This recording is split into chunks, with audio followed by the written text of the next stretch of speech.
color upon the stone floor. The only other light came from a small brazier that glowed on the altar.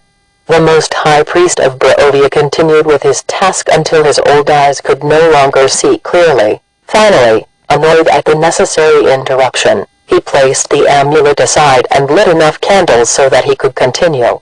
The warm glow from the tapers illuminated the altar, but left most of the chapel shadowed.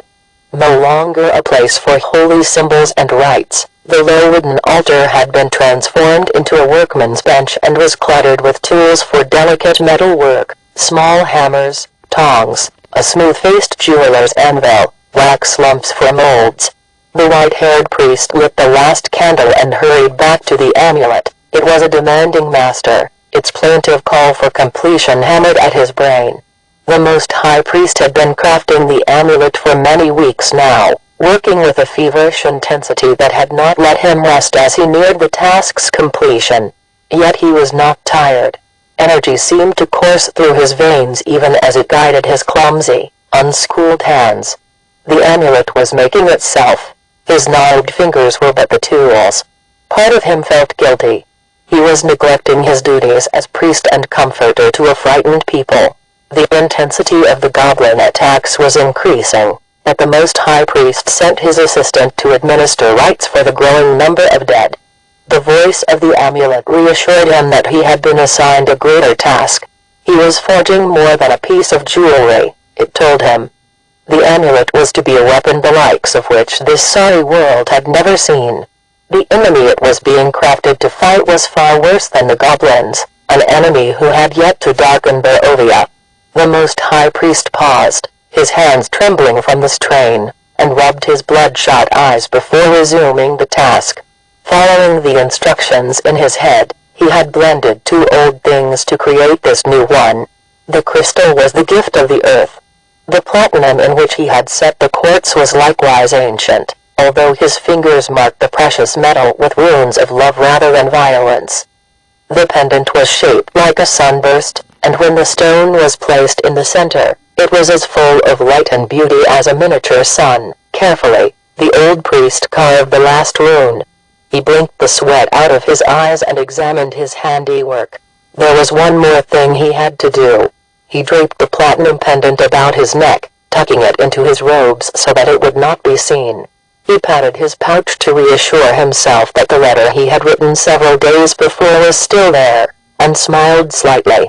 The uncanny energy yet filled him. He hurried from the altar and down the long torchlit halls of the castle with the speed and sureness of one many years younger. One of the Lord's servants heard him burst through the double doors of the chapel. Struggling to match the old man's pace, the servant inquired, "What now, your blessedness?" "A horse," the Most High Priest snapped, not even bothering to glance at the man. Silently the younger man sprinted ahead to do the priest's bidding.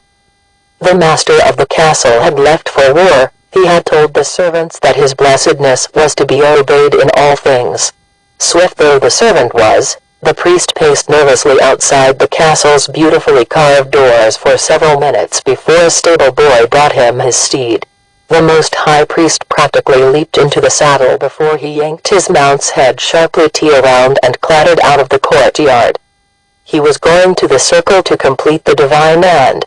The night grew misty as the priest and the horse galloped down the old Svalak road, flying chunks of mud spattered man and beast, but the traveler was oblivious.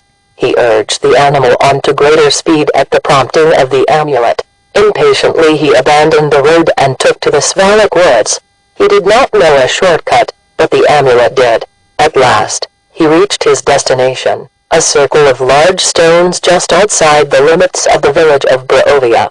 He tried to dismount, retrieve the amulet, and run to the center of the circle all at the same time, but all he accomplished was entangling his feet in his flowing robes and falling heavily to the earth.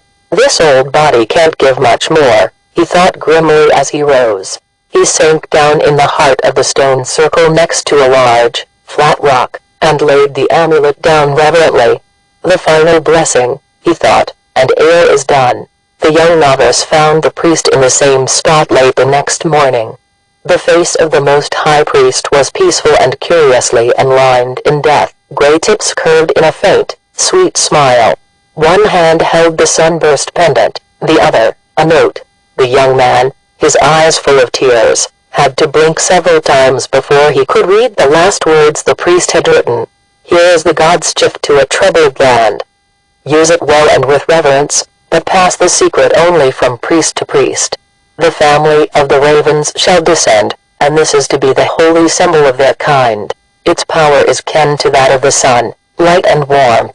It is a last hope to hold back the shadow that shall fall upon this sad realm.